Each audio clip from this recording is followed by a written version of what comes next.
এই আশা মামা আপনি কোনো কথা বলবেন না, হ্যাঁ সামনে কই দিলাম বেটা কিছু কইছে বেটা রই গেছে আমি তাদের এটা বলছি তো কাছে হ্যাঁ ঠিক আছে দিছেন আমি একটা জন্য না জামাই বাচ্চা লইব জামার বাইক যেটা আর পরে শাশুড়িটা দিব এটা হলো অরিজিনাল শরবত আঙ্গবগুলো কোনো অরিজিনাল শরবত নাই বুঝছেন বাংলা কি কইছে সই পাতা চিনি পাতা সুন্দর করছে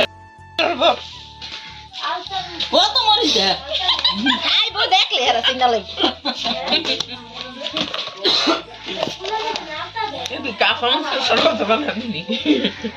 আমরা বানাতে বানাতে আয়া করছো কাই ফ্রো কাই লই কি লগ লগ দাও লাগবো সই ভাত লই গেছে পাড়াইছি